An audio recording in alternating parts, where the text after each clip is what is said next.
Good afternoon, everybody. Greetings from Password Publishing House. This is me, Prasid, Product Manager, Password.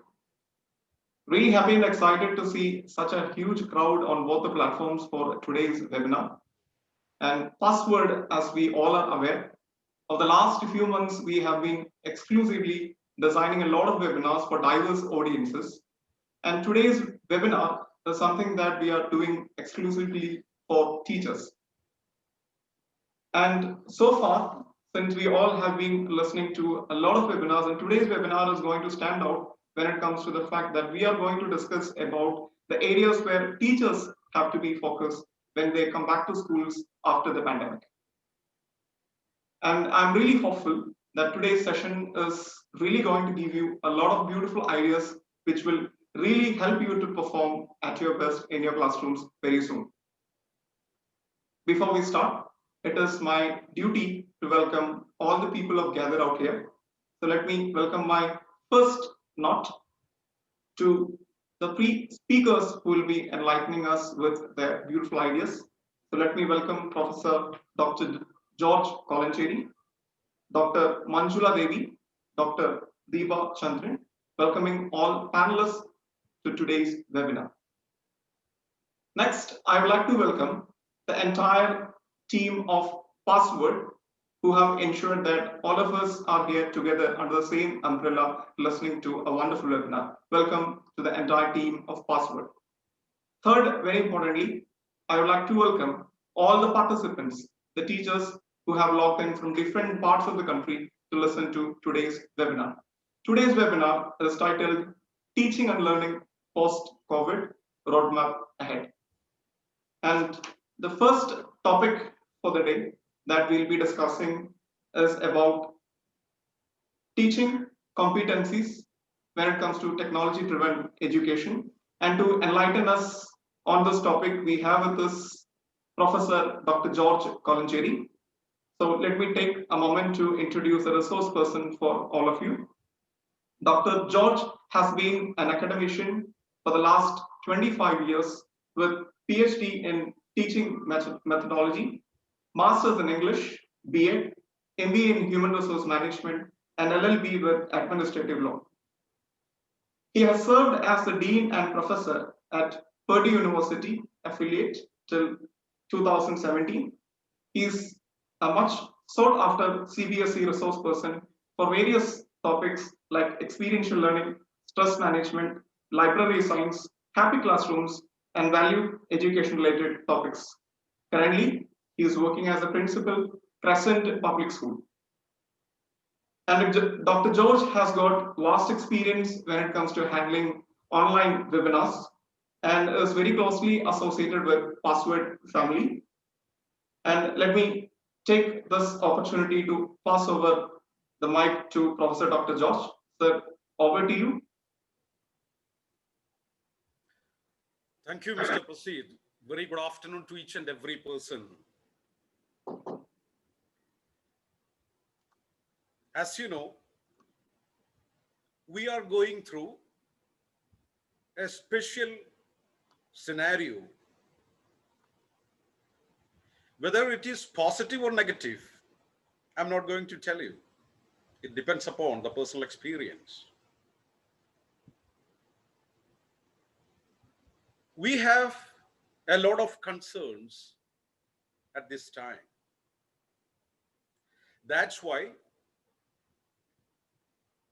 so many academicians and educationists have arrived at this point to discuss about or to share our views about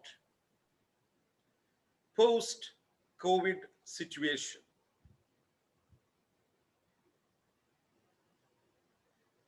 Some of the teachers shared their views.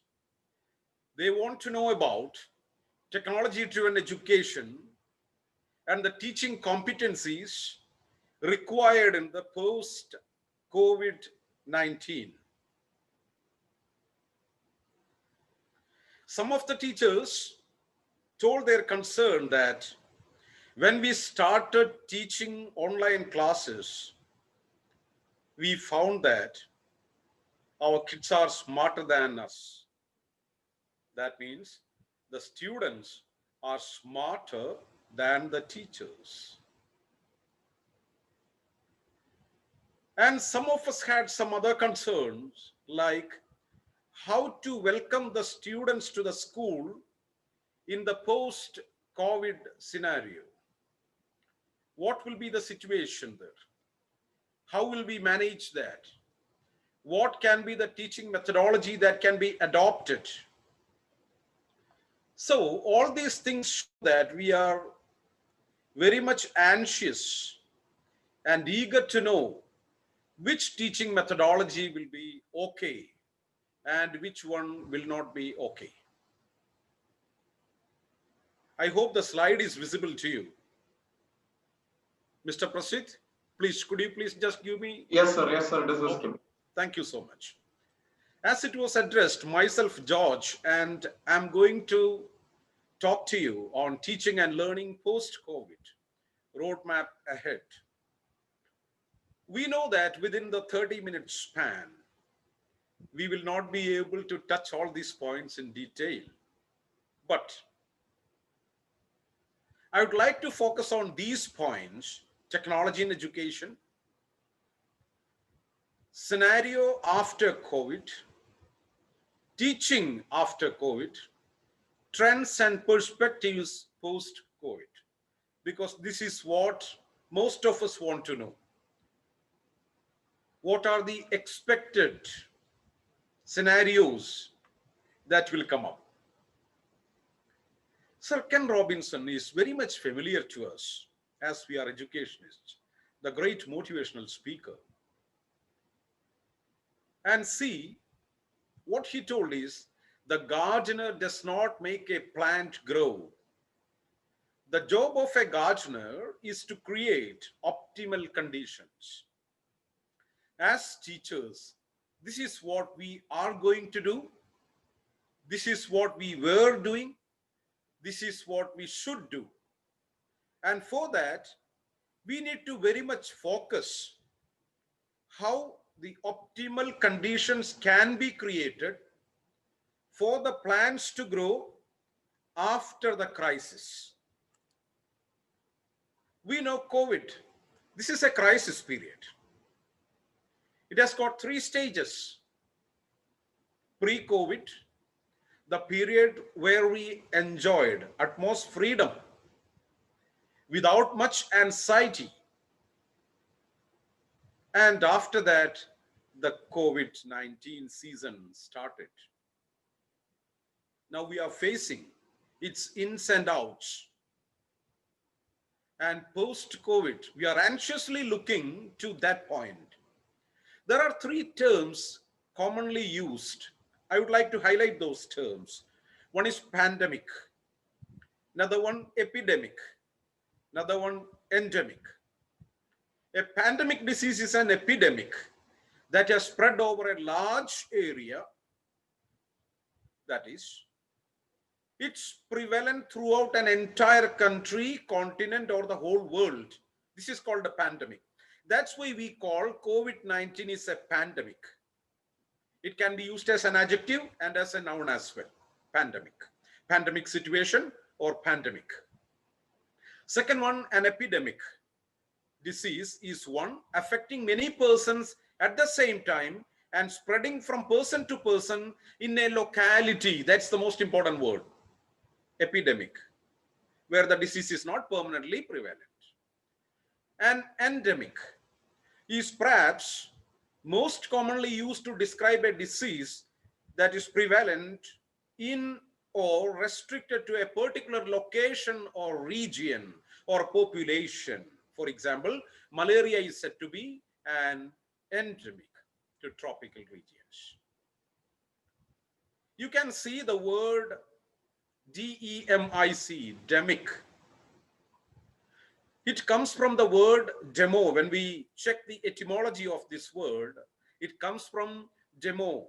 It can be used as a suffix or prefix, like a democracy. So what does it mean? It means it's something related to the public or outside community. So all these what we expressed, that is related to the public.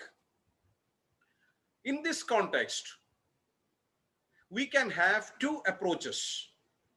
One is strategic approach, second one is functional approach. One is from the organizational perspective, second one is from individual perspective. You can see, that's why I've just displayed the slide here. The strategic approach is a departure from traditional methods because it focuses primarily on organizational development and goals rather than on individual employee development. But functional approach to teaching is a methodology which is supposed to allow the learner to function effectively and is designated as the user's niche. Now we, as an educational institution, need to focus both on strategic approach and functional approach. And when we are focusing on these approaches, we are focusing on the holistic development of each and every child. Now the hot cake for discussion all over India is, or even abroad, is National Education Policy 2020. And there it clearly states that the most important objective of National Education Policy 2020 is to identify the unique potential of every individual child, which leads to the holistic development of that particular child. So the holistic development is very important. It's very clearly written. What is that? Holistic development means intellectual, social, and emotional development of a child. That is what we call the holistic development. And it's the duty and responsibility of each and every teacher in the nation, all over the world, that we should find out the multiple intelligence which is dominant in every child, identify it. Focus on that. Groom the child according to the dominant intelligence in the child. And the child can be a productive and fruitful citizen for the nation. I'm coming to the point that 21st century learner, we are in the 21st century. We are the learners as well as we are the teachers.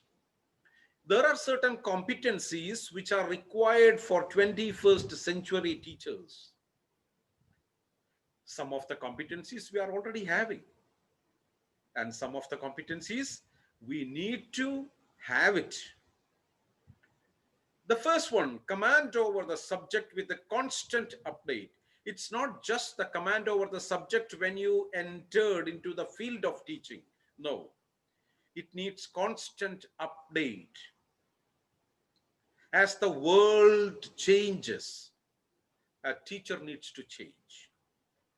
Interpersonal skills, a teacher should have intrapersonal as well as interpersonal skills. An academician should be a lifelong learner. We should not stop our study or the learning process once we got into a job.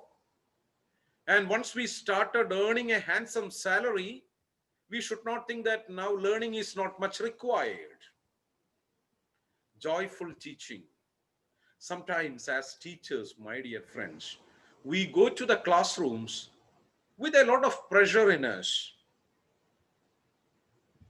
And we create stress in the classroom, which is transferred to the students. And we create a stressful environment in the class. If you think of the reasons why and how it happens, there is one main reason I can underline and I can tell you: lack of proper preparation. If we have proper preparation, our class will be a joyful classroom. The students will enjoy. Innovative and creative strategies, versatile strategies should be there. We should be a collaborator. And the last one which I have written here is very important: digital literacy.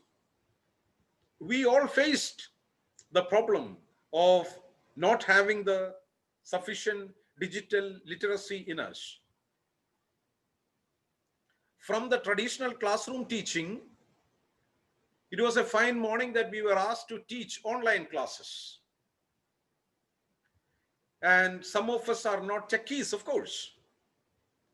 And we started exploring the various possibilities of online teaching. And we acquired certain skill of digital literacy. And thus we are able to pull on with our classes.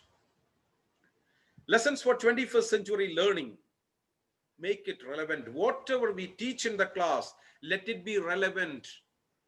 Let it be contextualized. According to the new national education policy, they are telling that the content should be locally contextualized. It should be related to the day-to-day life of the student. Only then its applicability will be very effective. Develop thinking skills. Please don't produce a group of students who think alike. The nation will never grow. If you want the nation to grow, if you are becoming the part of nation building, we need to groom the students to think differently. Let them come up with the different opinions. Don't bother about it. Let them express their opinions. Finally, as a teacher, whichever you feel the best one, go for that. Then encourage learning transfer. Teach students how to learn. It is not just teaching in the class, but tell them how to learn. What are the skills required for learning? Treat teamwork like an outcome. It's not one-man show that we are going to focus, whereas the teamwork and technology should be there to support. So when we are getting ready with these skills, we have two ways of thinking in front of us. One is convergent thinking. Second one is divergent thinking. What happens in convergent thinking? The process of figuring out a concrete solution to any problem. Divergent, the process of thinking that explores multiple possible solutions in order to generate creative ideas. And I think we should go for the divergent thinker. Thinks of all possible ways to reach a solution. And the great philosopher Linus Pauling says that to have the best idea in you, we need to have lots of ideas and accept the best one and throw the bad ones. So we need to have a lot of ideas. Now, see, when we are thinking of post-COVID, as I told, we are having a lot of anxiety in our mind. Teacher competency, the capacity to learn new information. A very popular American cognitive scientist, Andrea, says that a teacher should have the capacity to learn new info. It's not the crystallized intelligence that we should have, but we need to have fluid intelligence, which is open to new ideas. Otherwise, we will not be a successful educator or successful academician in this field. You should keep it in your mind. We will be kicked out of the mainstream if you are not able to read the writings on the walls of the society. Seek novelty. Never go ahead with our normal, boring classroom, traditional classroom teaching. Seek novelty. Be a polymath like Da Vinci, Newton, and all were there. Be a philosopher. Be a teacher. Be a motivational speaker. Be a good sportsman. Be a literary artist. I mean, whatever skills you have, you need to identify the skills that you have so that we can develop them into a fruitful way. Challenge yourself. What you don't know is more important than what you know. Challenge yourself. My dear friends, never be happy with what you know, but be happy and explore what you don't know. That is more important. And we learn through that. Think creatively, creative cognition. Dr. Robert Sternberg, who was the former dean, he told, I know that you are able. Each and every human being is able in some or other thing. You need to transfer these abilities into competencies. Then you become a competent educator, competent leader. And this competency should be transferred to expertise. That's how we become an expert in the field of what we teach. As you know, change is inevitable in the world. That always happens. I'll just go through it fast. In 1998, 170,000 employees were working in Kodak industry, which is closely related to photography industry, photography accessories. 85% photo paper was from Kodak company. Now where is Kodak? Does it exist? HMT watch, Dynora watch, Bajaj, Nokia, HMT watch, Dynora TV, Bajaj, Nokia mobile phone, Rajdoot two-wheeler, Ambassador cars. What happened to all these? All got outdated. They were unable to update themselves according to the changes that happened. And the taxi concept changed. Uber and Ola cabs are there. Just with a phone call, it's available there. Oyo hotel industry is there. And the US advocates are no more required much because IBM Watson consultancy is there for legal consultancy. Then driverless cars are coming, so driver job is not required. And there will not be accidents. GPS system will be connected to that.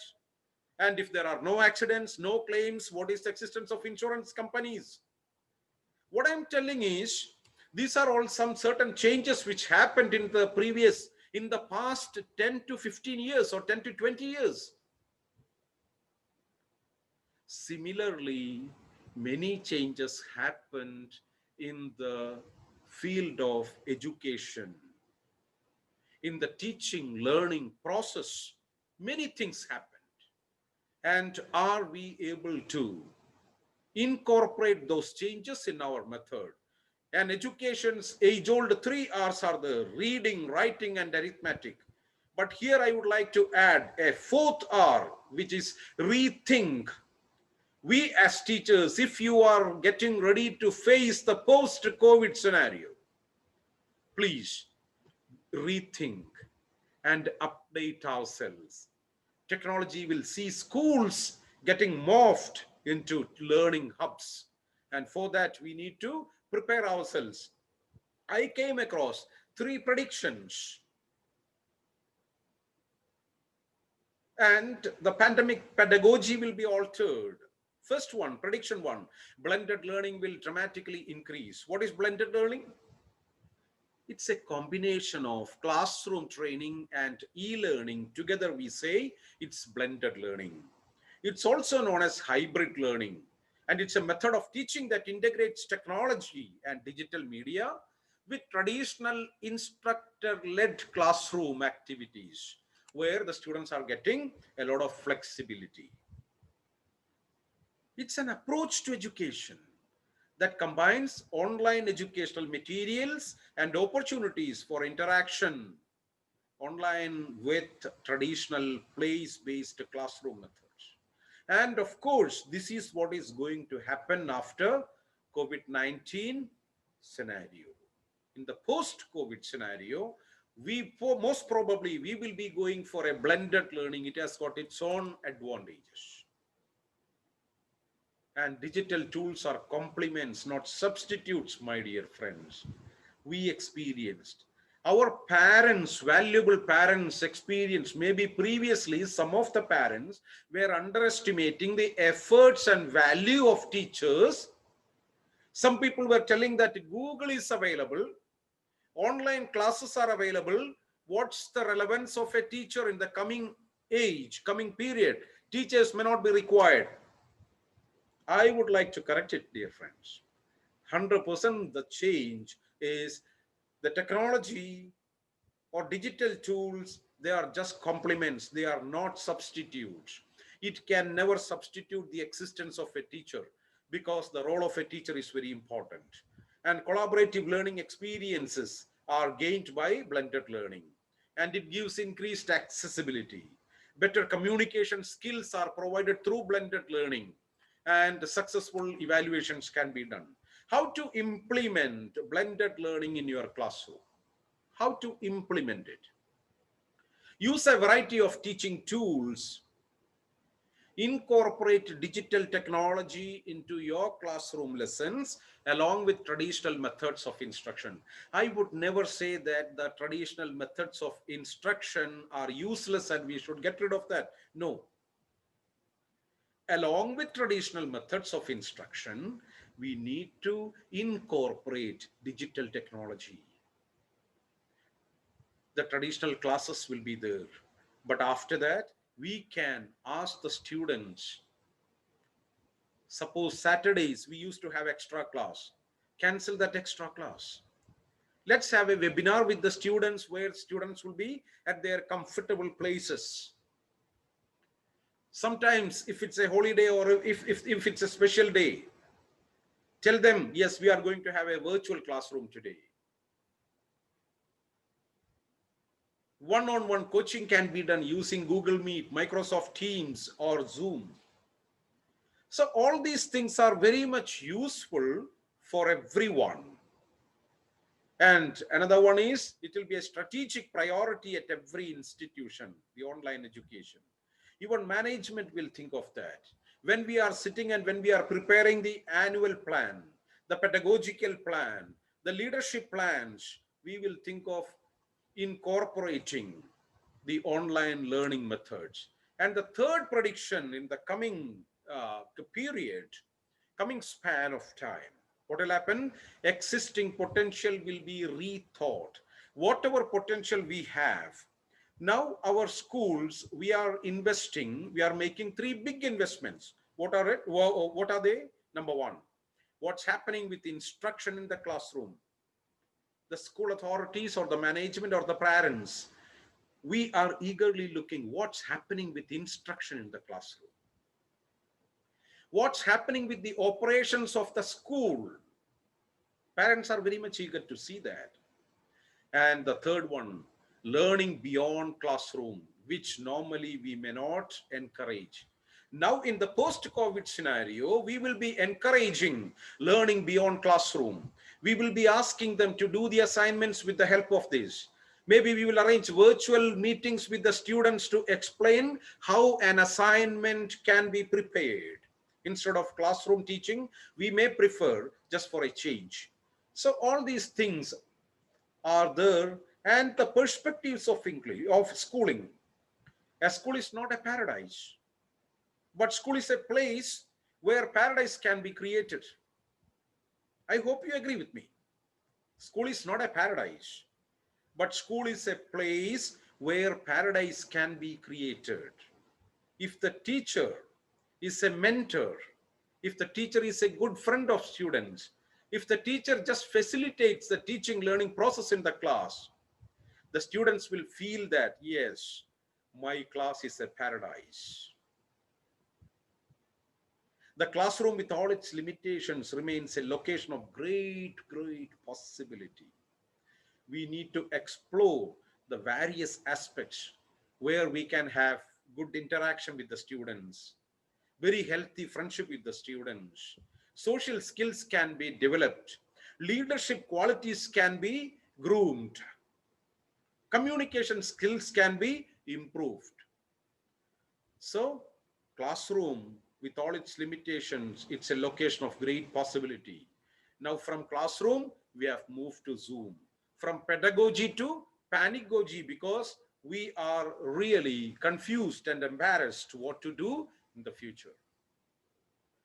See, the school got closed, and UNESCO did a great study on that. UNESCO says that 1.3 to 1.5 billion students and youth across the planet are affected by school and university closures. These closures are impacting over 72% of the world's student population. Closure of schools has a catastrophic impact on society. Now even the parents, they realize the importance of school, And you might be experiencing whenever you are meeting the parents, they are asking, the first question is, sir or ma'am, when are you going to reopen the school? The results of school closure is far reaching. Interrupted learning. Some of the students stopped learning because they are not able to use the technology, or they may not have the digital devices. Poor nutrition. Maybe some of the people, see, we should not think that all children are alike. I mean, and they are not like our family. We might be able to feed ourselves and our family is not starving. But please think of the common people who are working and now they have lost their jobs, or they are not getting salary. So poor nutrition, confusion and stress for teachers, parents unprepared for distance and homeschooling, challenges creating, maintaining and improving distance learning, and gaps in child care. Again, it's continued. Unintended strain on healthcare systems. The parents are working in the healthcare, in health department. Children are having online classes at home. Nobody to take care of the children. Assessment or class tests are going on. Parents are not at home to take care of the children. Children are not able to upload the answers, taking the snapshots of the answer paper. Increased pressure on schools and school systems. The school fees not coming. Schools are facing salary challenge. Increased exposure to violence and exploitation. Children are sitting at home. They are always exposed to mobile phones or laptop or tab, and they are watching different programs, and it leads to some kind of violence and exploitation because their energy cannot be channelized. They are unable to meet their friends. There is nobody to guide them properly. Challenges measuring and validating. Yes, we are also facing challenges to measure and validate learning teaching process. Dear friends, now the present period, people have started accepting it as new normal situation and new learnings, and people have new perspectives. Fewer kids will go overseas to study. May I just gently remind you to please, Facebook Live is going on. And those who are watching Facebook Live, the Password Publishing House live page, please like it and share with your friends. Please do it fast, because there will be many people outside our community who are just waiting for that. Please like the page and share it immediately. Then, social distancing, little or no sports. In the new normal scenario, what happens? Social distancing is a major concern, and there may not be sports activities or little, and 2 or 3 shifts will be there in the schools, and social distance may lead to some getting socially distant. Social distancing means wearing the mask and we are keeping healthy distance. But this social distancing will create people socially distant from one another, and which will create a negative impact on the society. Teaching versus learning, it need figuring means teaching versus learning needs to be redefined. It needs to be redefined. The role of the teacher needs to be redefined. A lighter school bag may become a reality, because in the coming period we will be using the digital devices. One second. Thank you. In the coming period, we are thinking of reducing the bag, because nowadays our children are carrying a school bag which is around 3 to 8 kg. So there are so many changes, and we are coming to the concluding part of that. FOBA and FOMO. I would like to invite your attention to these two concepts. What is FOBA? Fear of being alone. This generation, which we call Z generation, who are 25 years old or less, they have faced with the cancelled exams, shortened school terms, postponed sporting activities, and even delayed graduations. They are troubled with fear of being alone. Suppose one academic year is lost, they feel that I may be left alone. And FOMO, fear of missing out. Maybe I'll be missed out from the mainstream. What will be my situation? So the students or the whole community is undergoing FOBA and FOMO, especially the students, the Z generation. And education in the days ahead will have to address the loneliness of remote learning as well as the distress of lost opportunities. Now, bulldozer parents, what is bulldozer parents? The parents who will be pushing the students, pushing their kids, entitled kids, making out as if nothing really happened in the world around us. They are just focusing on their own. We are coming towards the end. Tomorrow will be a new dawn. Blended learning and personalized education will be there. Distance learning courses may not be considered as an inferior course. Artificial intelligence and cloud computing will enable MOOC, open online courses. Examination and grading will undergo a change. Chatbots will be there. Like now it is chat box. Like robots, chat box will talk to you. It will communicate with you for all your doubts. And AR, augmented reality, will make visualization, annotation, and storytelling better. So may I conclude with the great concluding lines of Oron Westwind, written by P.B. Shelley. He says that if winter comes, can spring be far behind? If winter comes, can spring be far behind? I'm quite sure that we are going to have a great positive time. Let's be optimistic. आदमी मुसाफिर है, आता है जाता है, आते जाते रास्ते में यादें छोड़ जाते हैं. And those yadein, those memories, whatever we are leaving behind, let it be a sweet memory, joyful memory, and experiential memory for our students and for the community. I would like to grab this opportunity to thank Mr. Prasid, who is the product manager of Password Publishing Company House, and all the other related office bearers and dear friends, participants. And I hope you enjoyed this time. I wholeheartedly express my gratitude towards everyone, and I wish all the best to Manjula ma'am and Deepa Chandran ma'am. Thank you. Sit back and enjoy. Thank you very much, George sir. That was great listening to you and your words of wisdom. Now, moving on to the next speaker of the day. The next speaker for the day is another very experienced academician, Dr. Manjula Devi MN.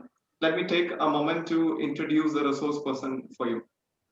Dr. Manjula has got 40 years of experience in education, of which 21 years of experience is as a principal in CBSE schools. She is a founder principal, ITI Central School, Bangalore, founder principal, Police Public School, Bangalore, and she is currently working as academic advisor, Vagdevi Vilas Institutions, Bangalore. And ma'am has got very rich experience conducting workshops and seminars all over India on different topics related to CC, AEP, life skills, adolescent education, approaches in teaching, science and mathematics, integrated teaching, and differentiated instructions. Apart from this, ma'am has worked as a member of CC by CBSE, and she is also a member of CBSE affiliation committees, a master trainer in CCE, and trained in IIM Ahmedabad in strategic leadership. And she has won a lot of awards in her name, and few of them being the Best Promoter of Education Award by the Rotary Club of South Bangalore, Shiksha Ratna Award by Youth Culture Association, Delhi. Over to Dr. Manjula Devi for enlightening us with her talk. Over to you, ma'am. Thank you, Prasid, for those kind words. Thank you very much. Now I am at disadvantage because all the people have to see me throughout. I have not made any PowerPoint presentation, but still I could see I'll see how best I can convey my thoughts and all those things. I'm Dr. Manjula Devi. I have been introduced already by Prasid. Currently, my role in my school, Vagdevi Vilas Institutions, is an academic advisor.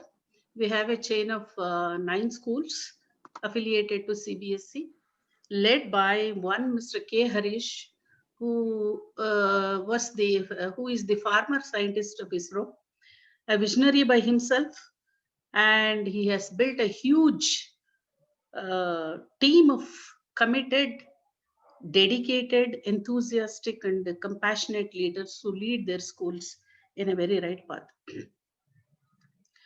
I'm thankful to Password because they have given us a hope. I don't know which angel told them that this pandemic is going to end, going to be endemic soon. That's why they have chosen the topic, what would be the scenario after this pandemic ends?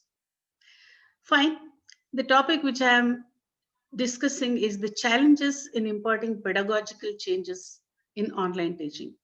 Well, I don't know how many times or how extensively this word pedagogical changes is used since 1986, and then NCF 2005, and then now in NEP 2020.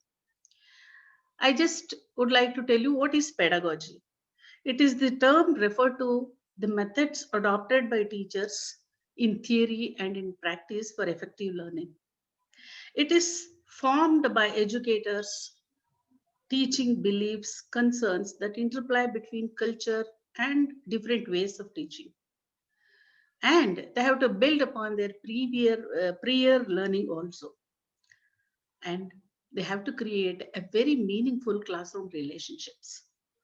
And this pedagogy is a teaching approach which is appropriate for learners to achieve the desired competencies, as Dr. George was telling just a little while ago.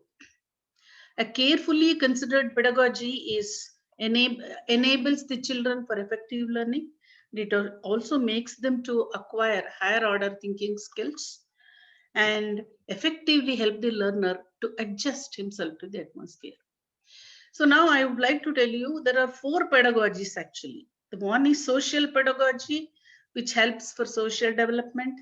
Another is critical pedagogy, which helps for constructivism and creativity. Culturally responsive pedagogy, which makes him to understand his diverse cultural background and to experience it. Next is Socratorial pedagogy, which develops an intellectual, social skills to live in democratic society. Before I talk about the topic, I would like to, take the stock of the situation.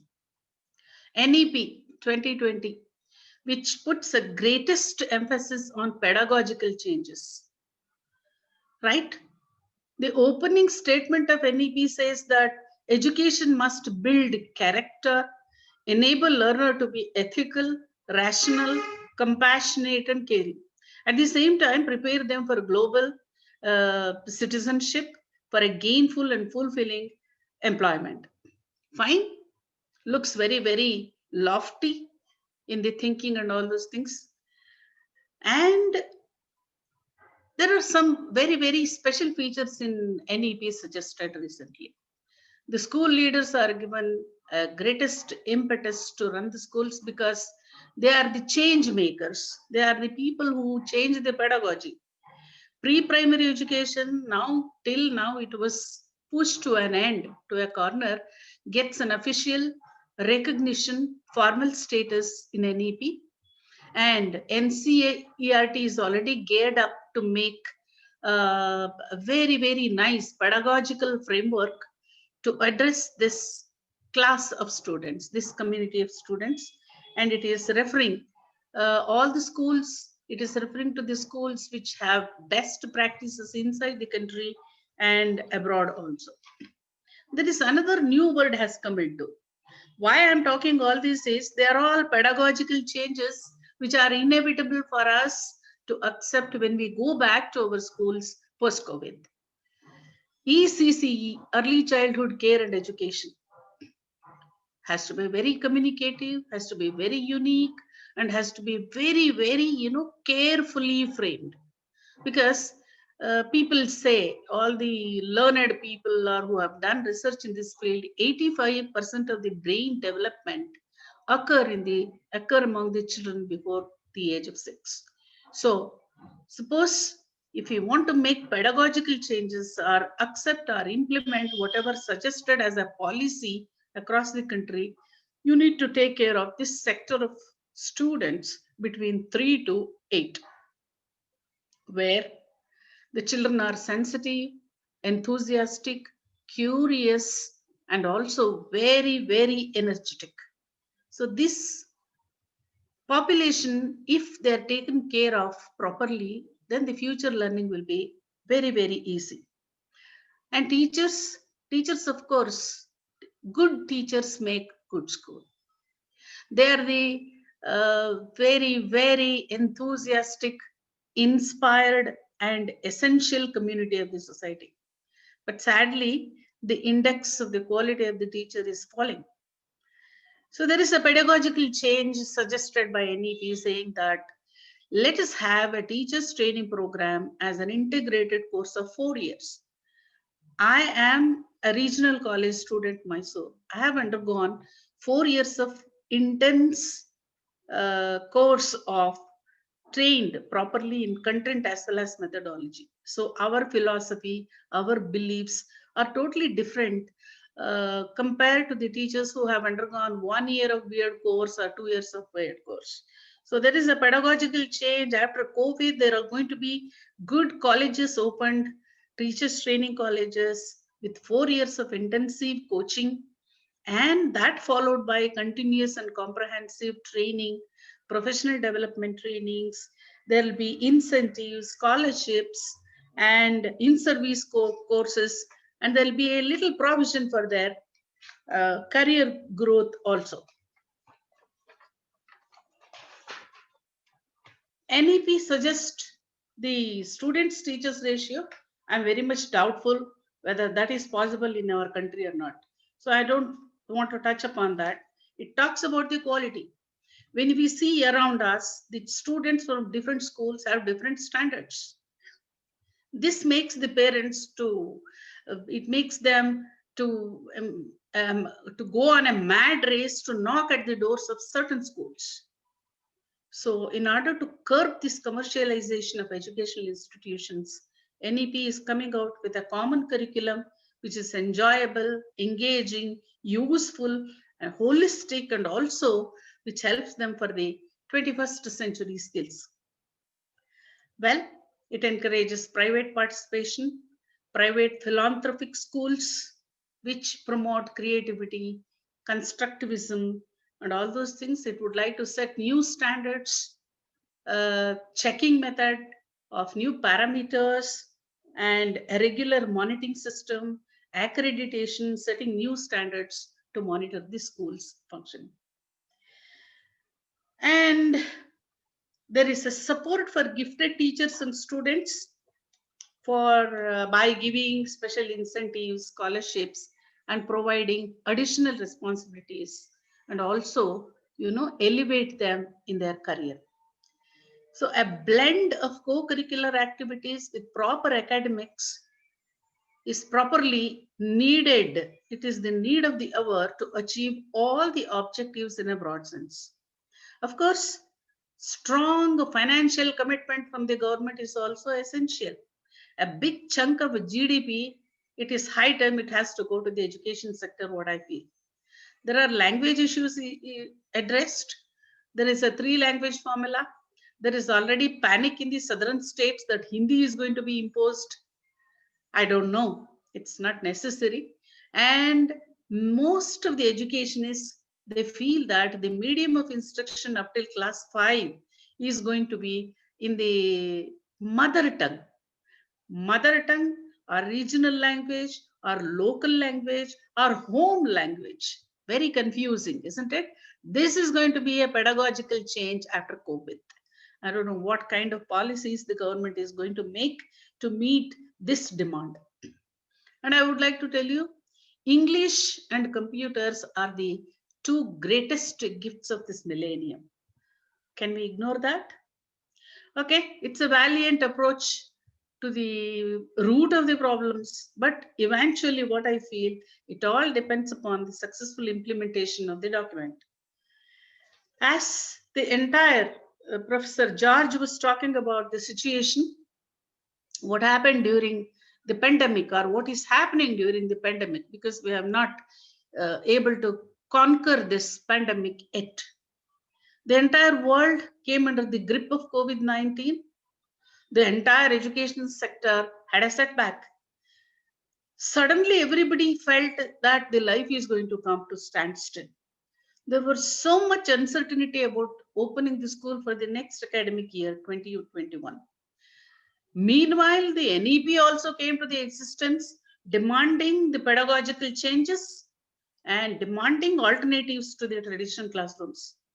Teachers who were used to walk and chalk and talk methods used to direct interactions, dialogues, communications, and discussions were totally lost. Their method of evaluation, correcting homeworks, assessment patterns became a big question mark because the children were physically not available to them. This was the time to use the alternative to regular classrooms. Since 2005, NCF education is stressed upon using the technology as a tool for the instructions. After 15 years, this has become inevitable to the teachers and student community for the entire education sectors. There is no other go now, right now. Okay, some of the schools, good schools, were equipped, whether pandemic or not pandemic, they were equipped with technology-driven classroom environment like smart boards and digital classes. But do you expect that in all schools, where the rural schools outnumber the urban schools? Our school was no different. It was a question of commitment, accountability. Above all, it was the question of survival. You cannot, you will become obsolete if you don't step with the contemporary schools. The other schools are, leaping towards changing the pedagogy and taking new steps using the technology. We couldn't sit quiet. So our chairman took a bold, timely decision to take the aid of technology to conduct online classes. We took the help of Microsoft and started in the middle of April. We started classes for 10th and 12th. Gradually, it is extended to class 12. And our school is declared as a digital school by the connected learning community at the national level. Again, here I would like to reiterate that English and computers are the gifts of this millennium. Now these computers have come in different versions like laptops, palm tops, Chromebooks, tablets, and smartphones. It's available to everyone now. Even a very, very common person you could see that holding an Android phone and using all kind of apps which are available in that. And these things which are easily available to the students community and the parents community, it promoted pedagogical changes in the teaching field. It was a Herculean task to train teachers and setting their mind for this pedagogical change, shifting from brick and mortar schools to virtual and digital classrooms. It was a very big task. But with the help of many apps like Microsoft, Zoom, and all those things, it was made possible. Our chairman took a bold decision. He encouraged all the staff to undergo the training to conduct online classes. His inspiration was endless. And heads of all the branches motivated their teachers to accept the pedagogical change and indulge in conducting online classes. Maybe in 2017, many people must not have thought this kind of situation would occur. Now it is the order of the day. The digital classes are the order of this day. The many tools of MASP or whatever it is, which comes to the aid of teachers in all phase of teaching process, be it is classroom, giving assessment, assignments, chats. Some people conduct competitions also. They conduct competitions in dance, performing arts, they conduct debates. Everything is possible with these tools. And our teachers, I'm not talking about our school teachers, across the country are familiarizing themselves with all these tools and getting expertise in feeling very cool with online classes. Like many schools, I have watched the online classes conducted by many schools. In the beginning, it was an utter chaos. Students shouting, howling, raising their hands, and wanted very excited, wanted to answer together, and pulling the attention of the teacher towards them. It was an utter chaos, that too when you deal with the lower classes. But gradually, after 4 or 5 months, everything is settled down, and the children are also comfortable with online classes. And some of the schools, surprisingly, they have got all the subjects covered, like co-curricular activities like PT, performing arts, drawing and painting, art and craft, yoga classes are done with a stipulated timings and schedule. That's very nice to see in the room, in a enclosed room, the child doing the PT exercises, looking at the teacher. I'm so surprised. Once again, I would like to share this very interesting thing. This pandemic has brought some positive changes among the teaching community. Our teachers, they hardly used any technology in the classrooms. Once they're acquainted with the technology, their innovation and their teaching skills came to the limelight. They started using extra information to their lessons, they added videos, they added pictures, they tried their level best to make their teaching interesting as possible. And they have tried to make their lessons so interesting and very capturing to the students also, because they knew that along with the teachers, parents are also watching the lessons. In my 43 years of experience, I have not seen so much of cooperative and collaborative teaching taking place. It's not a pedagogical change. It is a pedagogical change. And also, I'm surprised to see our major stakeholders, parents. During the period of lockdown and later also, I don't think these parents must have spent so much of value time with their wards. They also sat and helped the child. They commented, complimented the school authorities for the lessons and all those things. They helped the children, and they now understand what is the plight of a classroom teacher. As Mr. George said, when the people ask you, the literate, those are techno savies, they ask what is the relevance of teacher when so many technological aids and information are there at your fingertips. Now parents understand the validity of teacher, their difficulties to deal with the children, all those things. Of course, they are more empathetic towards teachers, what I feel. Now the challenges, as I'm asked to speak during the COVID and after COVID, it's every method, every pedagogy has got its advantages and as well as disadvantages. It's fine with urban schools. They have gadgets, they have got connectivity, literate parents. What about the rural population, which is large in our country? It's a topic which was debated very aggressively in all TV channels.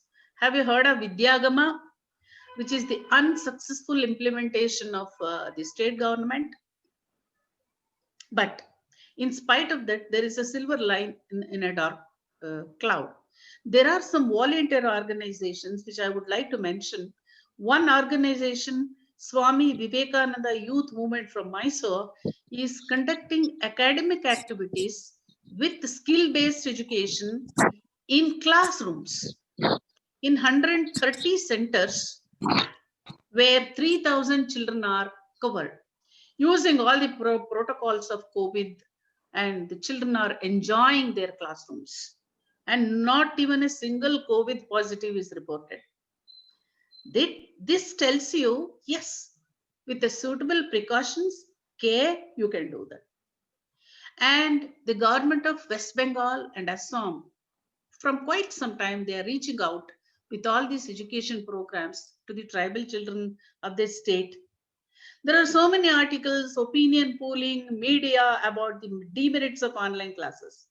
Doctors, child psychologists, psychiatrists, thinkers, parents talked long about the screen time exposed to the children and the disadvantages of it extensively.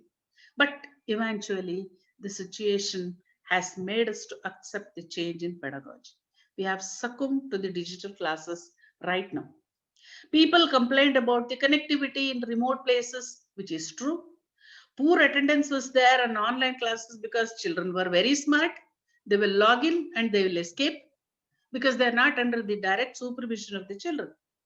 Many schools, it was very, very difficult for some teachers to adapt to the technology. Many schools asked the teachers very painfully to stay back home.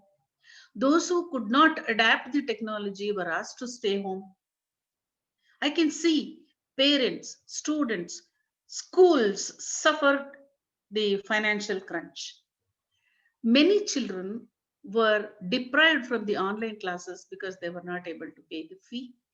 Their parents were not able to pay the fee despite of repeated requests from the school. Where is the pedagogy changed? The pedagogical change happens when each and every child is able to enjoy the fruit of technology. NEP talks very ideologically, it gives lofty ideas about the pedagogical change and an effective education. But that is possible only that each child enjoys the object and enjoys, and it's no meaning a small sector of the society enjoys and others are left behind. That is not the index of growth.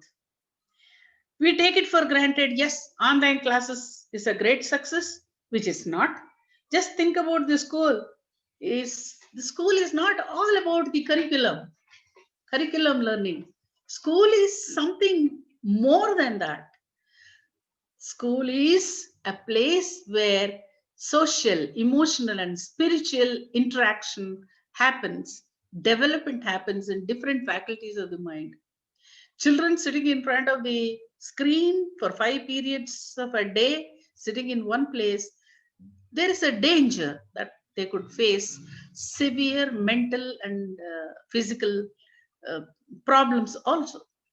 Our government, instead of spending on unnecessary things, why it is not strengthening the network? Look at our military. You can reach any remotest place in India with the network system. Why don't we copy that? Why doesn't it provide gadgets like Chromebooks, tablets, free of cost to the rural children and help them to, learn through online teaching? There is no cost now. There is no necessity to distribute free books, free uniforms, and free cycles and all those things. Government can take initiative to start exclusively channels for teaching all levels of children. This is what the pedagogical change expected during COVID and as well as after COVID also. They can invite teacher to a safe environment, teach them, shoot the lessons, and then they can always, relay that in the channels. That's very easy. Some schools are doing that also. Every day when you turn on the TV channels, there'll be big debate when to reopen the school, whether to reopen it or not, or shall we make it a zero academic year. Parents are aggressive. They are fed up of becoming watchdogs to their children whether the child is really watching the lesson or doing something else with the gadget. Government is not giving any satisfactory solution. Eventually, children are losing their precious learning age. Anxiety is alarming among children who are, facing the board examination, 10th and 12th. How much curriculum could be slashed? You see, can you slash 50% of the syllabus and promote them to the next level? Difficult it is. So, okay, now password says, I congratulate Prasid and the team. Password says this COVID is going to end. That's why this webinar is organized. What happens after COVID? So let us assume by the grace of God, by the efforts of scientists, we have a vaccine and this pandemic becomes endemic.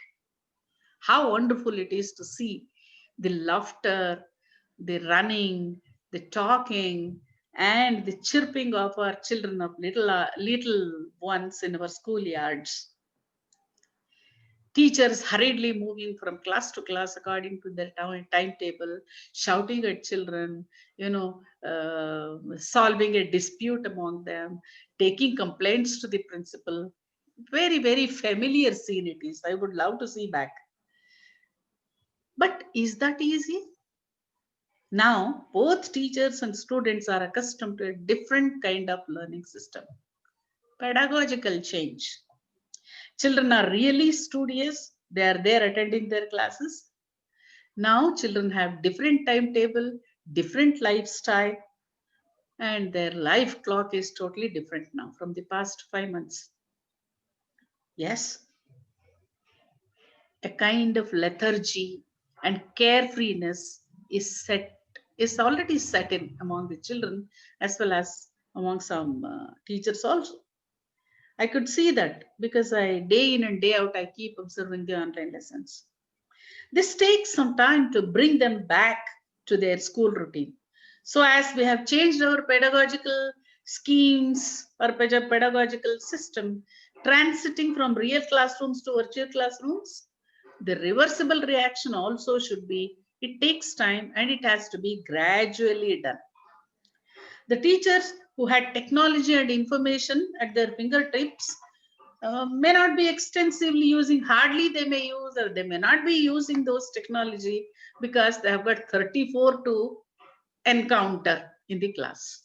They have 34 children making queries, asking them questions, trying to talk to them, and they may not be having time to add that extra feathers to their lessons which they used to do, but they have to do it. Transition has to be smooth. What we hear from other countries, you just look at Australia. Australia did not close the school at all.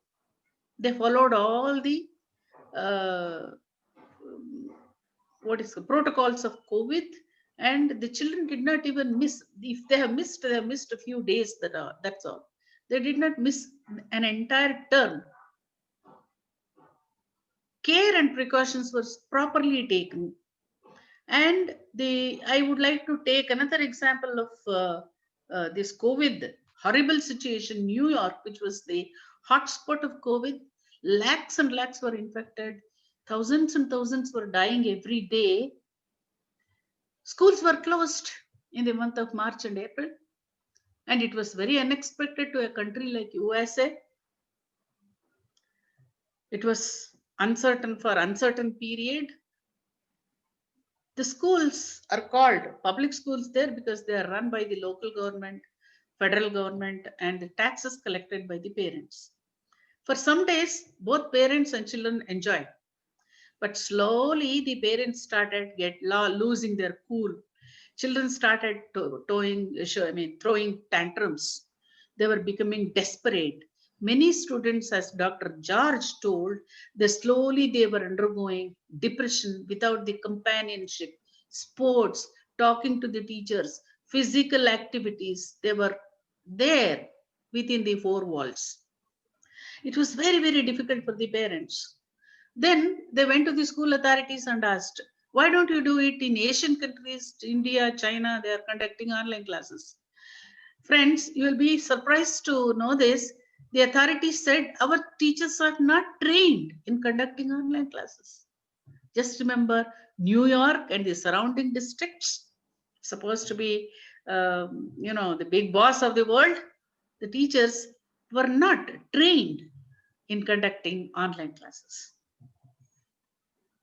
And they also faced a problem. They said, we face problem in networking. There won't be any Wi-Fi connection in many places. That how could we do that? They closed the school for the summer vacation and their new term started in September. The parents were called to pool the opinion. Some parents volunteered to collect the opinion, and then they had a meeting, exclusive discussion about that, and they decided we will go for, they had two options. We will go for online classes or hybrid classes. This word was taken up, was uttered by Dr. George. Hybrid classes means, so the children will come few days, alternate days, the children will come to the school, the rest of the days they learn online. And some parents opted purely for online classes, those who are very scared. And there the Teachers Association is very strong. No teacher will be removed for trivial reasons.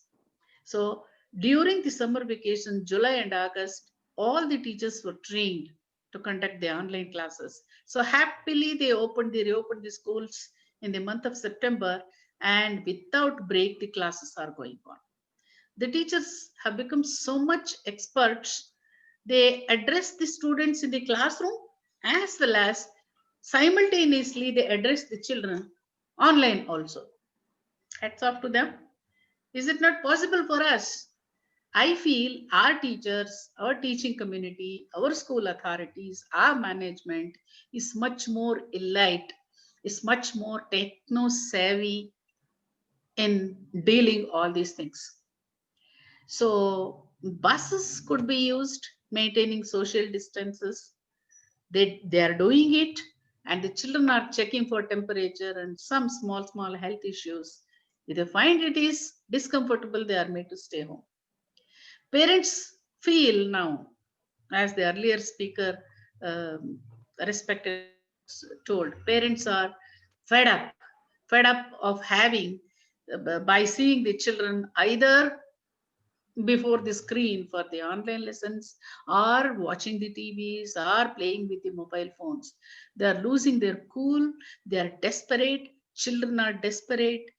As he said, large percent of the student community is becoming mentally sick.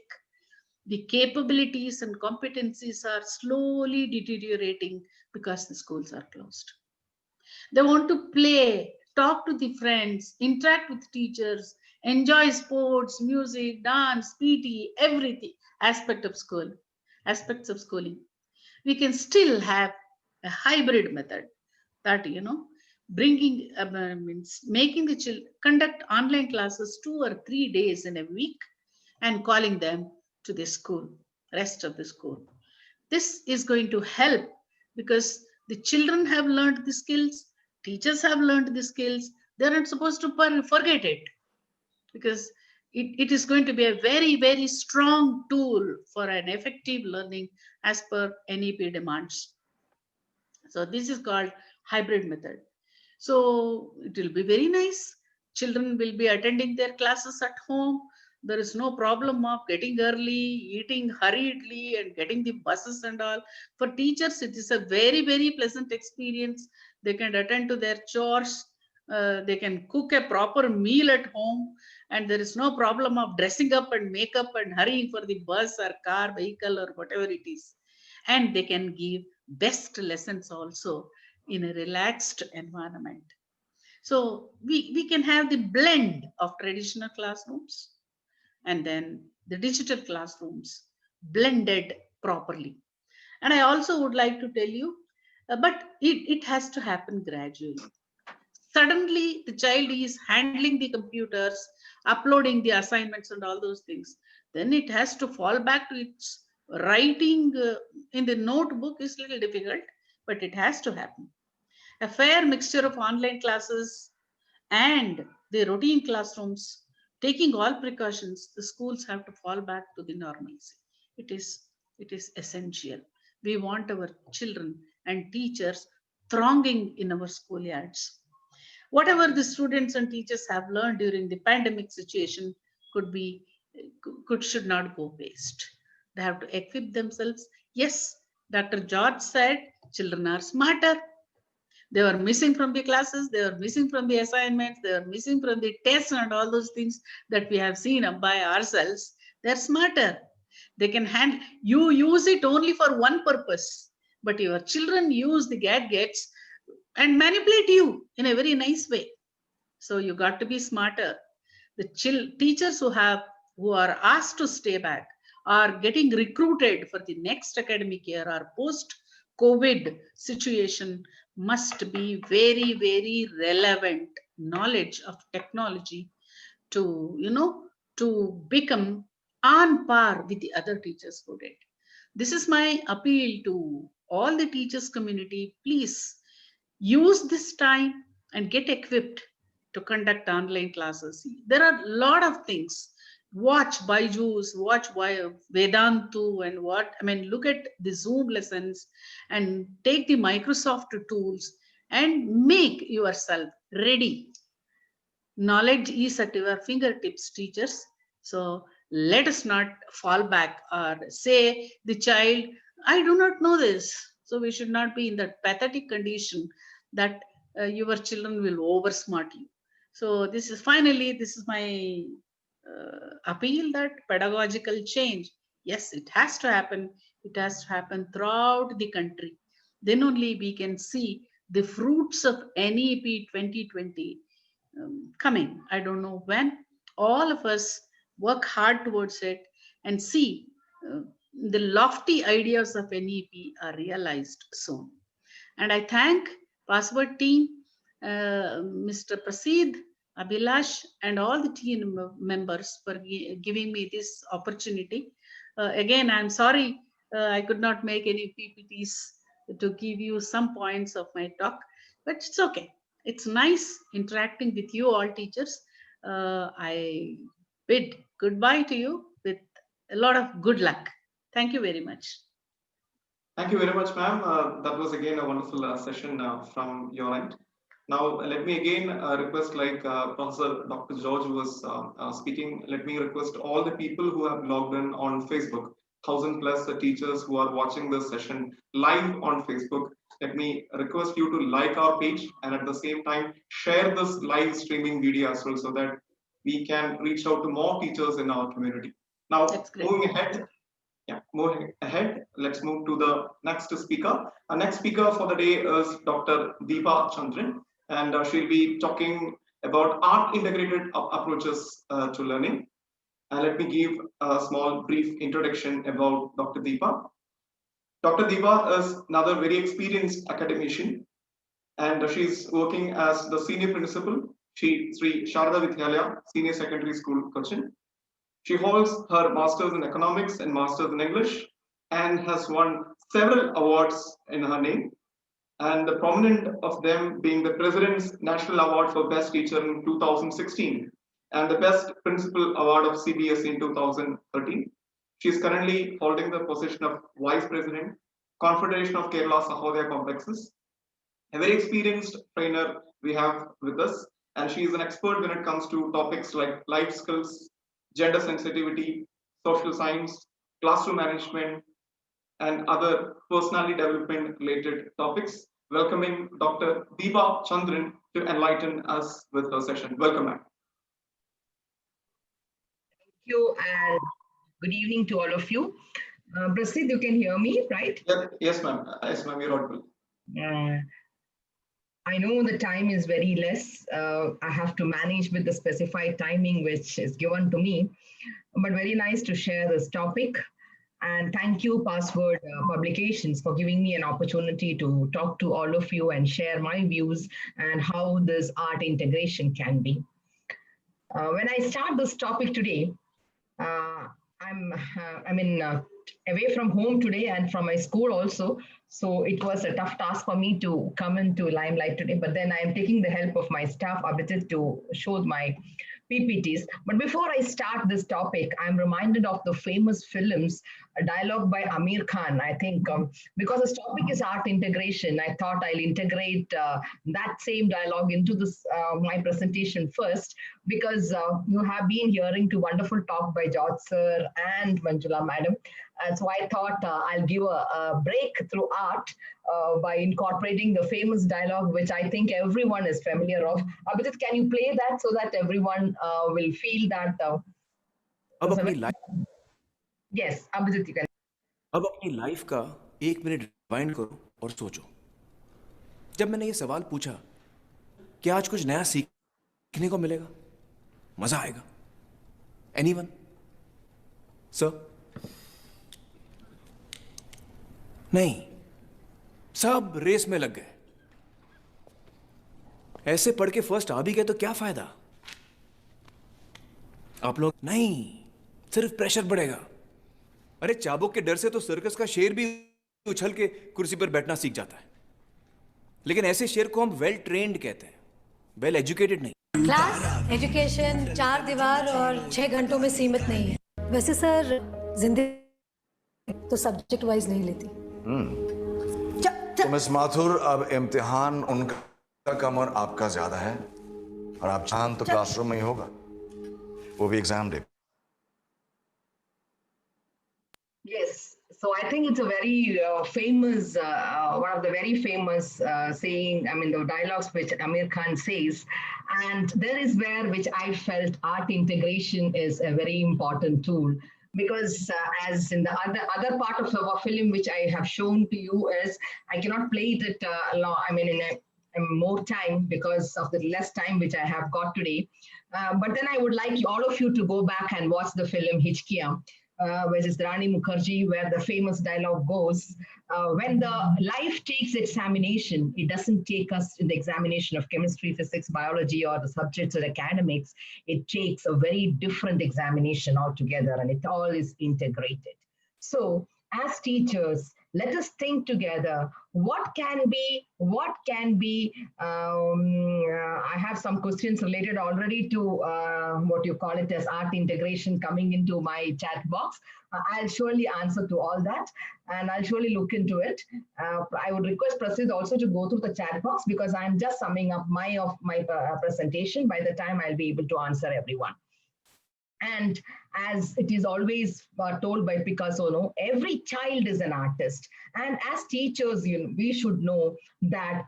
Madam was talking about, George sir was talking to you, Manjula ma'am was talking to you, all of them were talking to you about the pedagogy. Can I ask you one thing? The best way to integrate classroom pedagogy is to integrate art. You should always feel that, how your class can be made interesting, how your session can be made interesting. Now, the question which comes to all of you, when we talk about pre-COVID, COVID, and post-COVID, as George sir has put it across to you, post-COVID and pre-COVID and during the COVID, art integration is a must, because you have the Google uncle to tell you all the knowledge, all the subjects, how you make the class interesting, how you make the children's classroom joyful, how you make your session center around the learner-centric, and how you can make the learning, lifelong learning and strong learning is what you have to learn from. That is the methodology or pedagogy which you have to adopt in your classrooms. And I tell you, sir has put across to you, which I wanted to speak at length, but I thank George sir for putting the 21st century skills which the teacher and teacher needs to develop in the classrooms. So now think, as sir has said to you, and when sir spoke to you, he said that the jobs which you have seen now, or the companies which you had, or the products which you have now will not be seen after some time. The jobs which you are thinking about, the children are thinking about, will not be there after 5 years from now. So there will be totally a different thing with the world demands from you. It is not the content of what you learn in chemistry, what you learn and you produce on your papers, pen paper test and 100 marks you score. It is the 21st century skills which you have to build in the child. It is very important. So I'll come up to that, but let me tell you, art education and art integrated learning is a somewhat art in a different in some of the ways. But what is an art? It's a creative expression of an individual. It can be verbal, it can be written, an enactment, or it can be visual, or any other form that has the potential or ability to have the human emotions and thoughts to be done. You might have, when you might have seen the paintings of great painters, or you might have heard about the poets last time.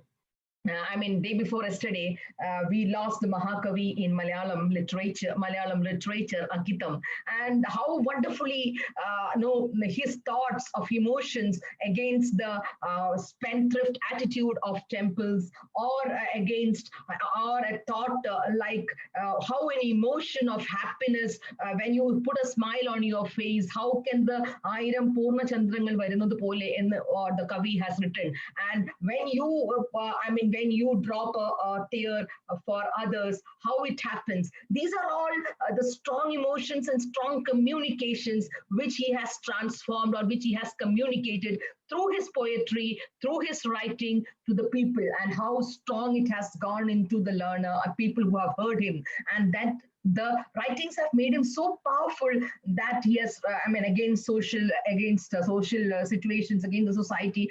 Every writer has some or other way to communicate his thoughts. So art is a form of, expression of human thoughts. Animal doesn't have this type of feeling. Only human beings have these emotions. So all the thoughts can be expressed wonderfully in any form of art. Art education doesn't mean that you give a drawing period to a child and ask them to paint and draw, and the teacher paints and draws some scenery or a card or whatever he likes, a flower or a cartoon or whatever it is, and then the child copies it. That is not art education. Art is, of course, CBSE says 2 periods in a week is a must for every class from classes 1 to 10, that you have to give art education as a compulsory. The children should learn art, but what do we do in our schools? Do we give the same importance as we give to other subjects?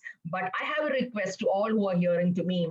The art education is equally important. It is very, very important as like the core subjects, and how you integrate it is what makes your classes interesting. The plastic arts, the visual arts, the performing arts, theater, dance, music, all, these are the dimensions of art which you see on the screen. You have the performers, different dance performers, the carpentry, the what you call it as pottery, sculpturing. All these are the dimensions of art. This is what art is all about, and every school and every categories should be attended to by every school and every teacher in their schools.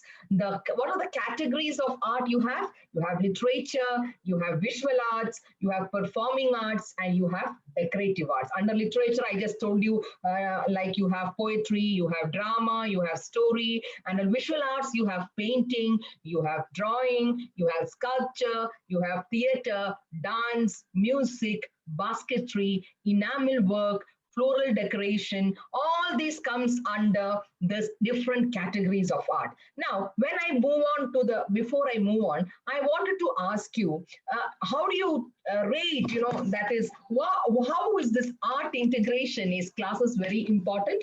And why we need to use art integrate art in our everyday learning? That is what now the stress is all about. But to very frankly to tell you all, only in our country, when our country was assessed in a PISA test, we were ranked second last in the assessment. Why? We still resort to the system of pen paper tests, and where we assess the child by the year-end examinations. And we believe that, giving the lecture classes and making the child mug up the portions and then facing examinations is the only task of teaching and learning in the classrooms. And that system system is not a system because it doesn't give you lifelong learnings at all. And most of the Western countries in the world integrate art as a pedagogy, and even integrating sports as a pedagogy of teaching is it is a radical, not only the change which has happened all around the world, but India was late in adopting it. But I feel, you know, this art integration classrooms will give you the life of lifelong learning, which I underline every time. Learning should be lifelong. As far as CBSE says, but it is for all the boards those who are attending, but as far as CBSE teachers are concerned, there is a suggestion for that. Art education should be compulsory up to class 10. Non-examination based and process-oriented evaluation should happen in the schools.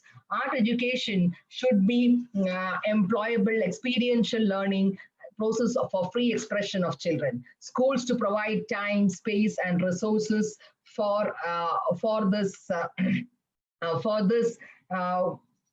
to space and resources for art educational activities within and outside the school. Teacher education and orientation at different levels to happen in case of art education in the school, and for art education to teach drawing, to teach painting, to teach other subjects related to art, which I have picturized in my previous slide, sculpture, or what you call it as theater, whatever may be. You should have trained and specialized teachers, and from upper primary class onwards, you should make these people take art education in your classroom, so that children, those who have, as George sir was talking to you, children have multiple intelligence. Children are different, blessed people. Every child has some or the other talent in him, some or the other skill in him, which every teacher should be able to identify and develop. And art education is one of the way, you know, you can identify.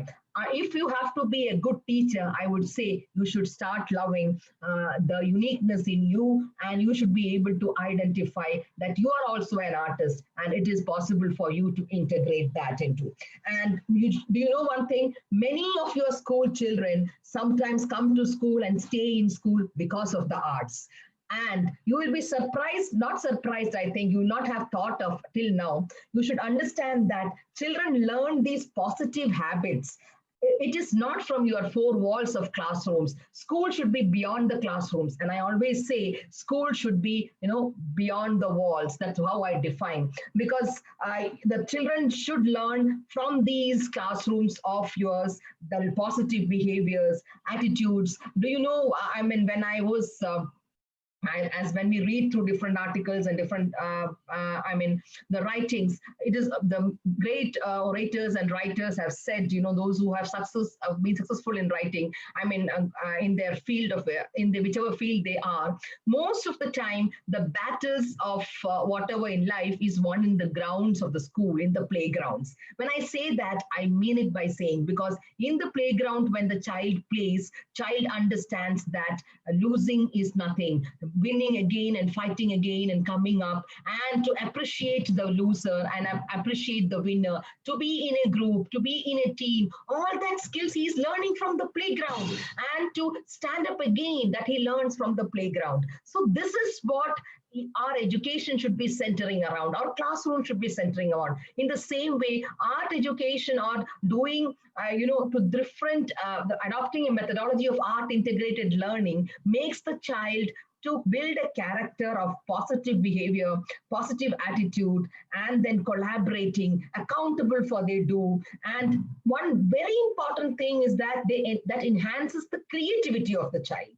That is what we are for, and helps this critical way of thinking, intellectual and skills and confidence, decision making, perseverance. All these can be created in our classrooms with art integration, because it helps across the cross-curricular approach.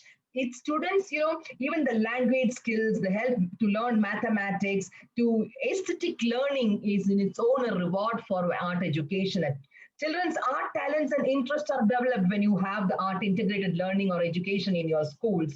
And the most important thing, the teamwork which the child learns is through the art integrated learning. So children learn tolerance and understanding of others through this art integrated learning. So now what is art integrated education? It is a cross-curricular approach to teaching and learning based on collaboration between the teaching of subjects with the teaching of arts. where art in any multiple forms become the primary pathway to learn the subject, topic, and also of assessment.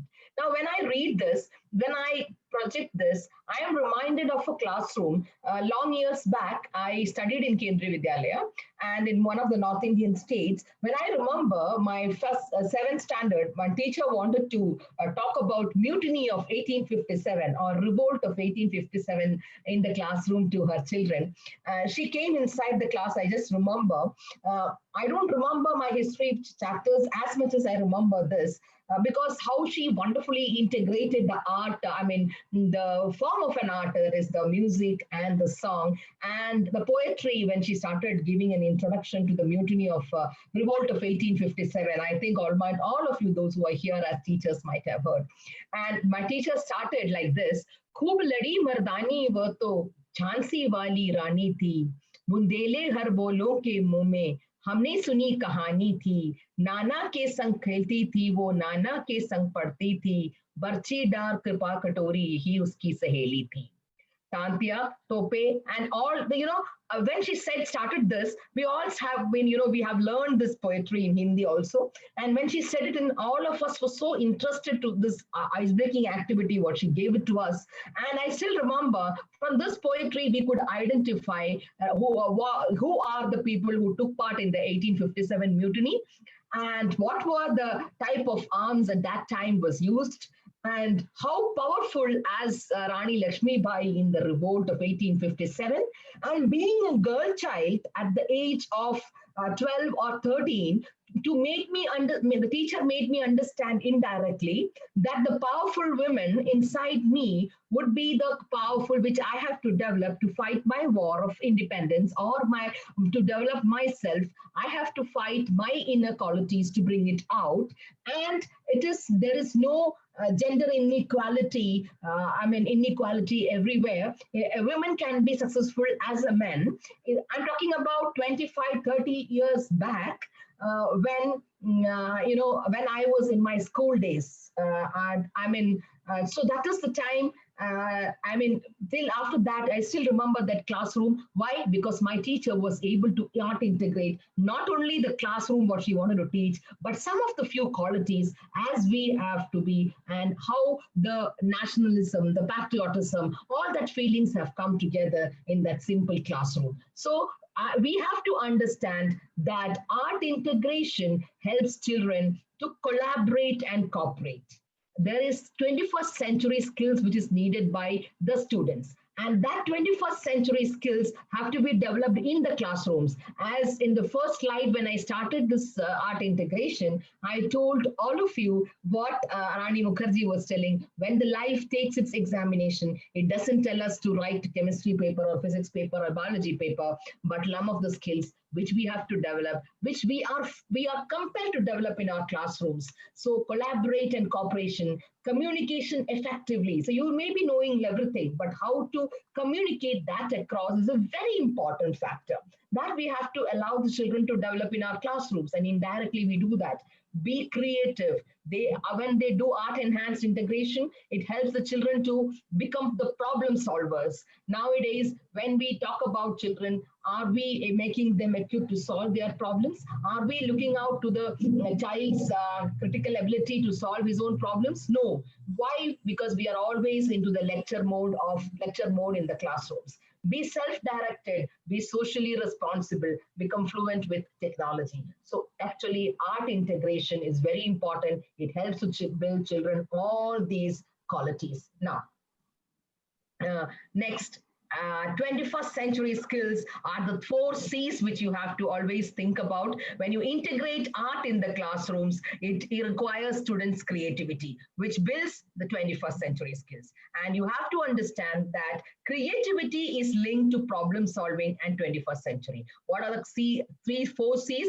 Creativity, communication, collaboration, and critical thinking. These are the 21st century skills which you have to build. I would like you to just watch a video which is very important. When you integrate art activity in your class, you have to stress that, you have to see that these 21st century skills are built in the classrooms.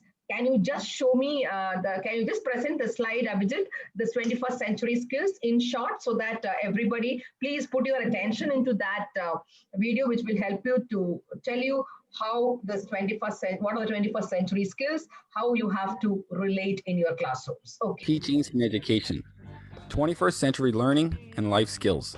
Credit and information found at Partnership for 21st Century Learning. A link to their site will be provided below. 21st century learning. Schools have a responsibility to nurture their young students into functioning 21st century citizens. 21st century skills are absolutely essential for everyday living. These skills are necessary for life, work, and citizenship. Understand that life outside of school is nothing like the classroom environment and requires different ways to succeed. Teaching these skills to students will help them become successful later on in their lives. Free learning offers a framework that focuses on student outcomes, which are your goals and learning objectives. There are 4 components, and the first one is content knowledge and 21st century themes. School curriculum will have students learning subjects such as mathematics, science, world geography, civics, reading and writing, and more. Students must master these core disciplines just to graduate high school. Students must learn at a high level by recognizing and understanding the 21st century themes within these key subjects. Environmental literacy and all the factors that affect it, economic, business, entrepreneurial, and civic themes, global awareness, and communicating around the world. And lastly, health literacy and taking responsibilities for one's personal health. Now on to the second student outcome, which is learning and innovation skills. These skills are broken down into the 4 C's. The first C is creativity. Students must come up with innovative ideas and then put those ideas into action. Next is communication. Teach students to articulate their thoughts effectively using oral and written communication strategies. The third C is for collaboration. Have your students practice soft skills and working efficiently with diverse teams. And the last C is for critical thinking. That is being able to analyze and evaluate evidence, as well as use deductive for any of life's situations. We now move on to the third of 4 student outcomes: information, media, and technology skills. Students need to be able to access all of the information available to them, and there's a lot of information out there. Although students may be adept in social media, our children should have an understanding of media messaging and how to create media products. Teachers still need to keep students up to date with the rapid changes in technology. They should be able to use digital technologies as communication and networking tools, as well as have an understanding of the dangers of technology. Students can use the technology that they have to manage information in a beneficial way. And the last student outcome, which is career skills. And there are many careers out there. Now, when a student enters the workforce, they've been able to adapt to changes. As adults, we know how important it is to adapt to new and challenging situations. Some more life and career skills, besides being flexible, include having initiative and self-direction, social and cross-cultural skills, having productivity and accountability, and lastly, leadership and responsibility. After student outcomes, 21st century learning is broken down into support systems for schools. First off, schools should have 21st century standards. These standards should emphasize understanding and depth of knowledge, while building relationships and understanding across various academic subjects and themes. Second, assessments of 21st century skills. This includes the big 3, summative, formative, and diagnostic assessments. Also included should be standardized test evaluations. Third on the list is 21st century curriculum and instruction. That means teaching 21st century skills in the context of the key subjects and core disciplines. Next up are the 21st century learning environments.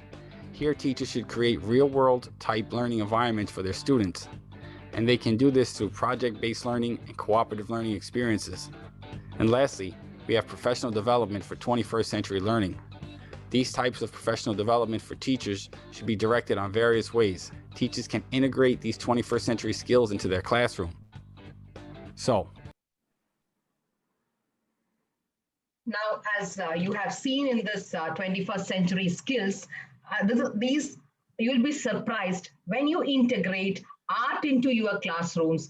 I'm sure these activities, whatever you have seen to develop in your classrooms in the 21st century video, will be automatically built in your classrooms. Students will learn how to adjust. You know, now the adjustment problem, when you ask them to work in team, when you ask them to collaborate, this all will lead to what you say, the lack of adjustments, which reflects in their life later on when they go for new jobs, when they change their professions. All these things are vibrating in them, and it gives a negative output when they do it, just because 21st century skills are not developed. And I'm going to say that 21st century skills can be developed in your classrooms if you move away from the lecture method and integrate art into it. Art integration requires such a profound thinking from you teachers.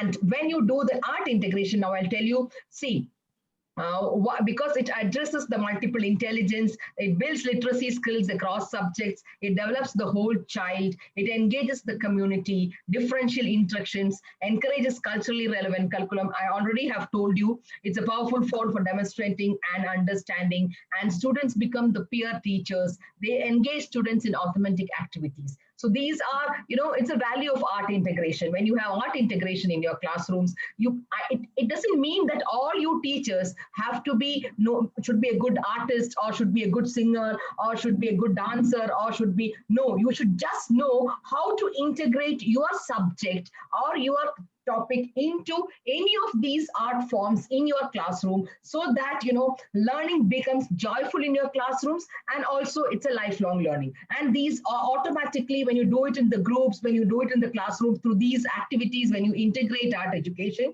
child is able to understand the concept very much better than the traditional method of teaching, where it doesn't have any of the art integration. We have next slide.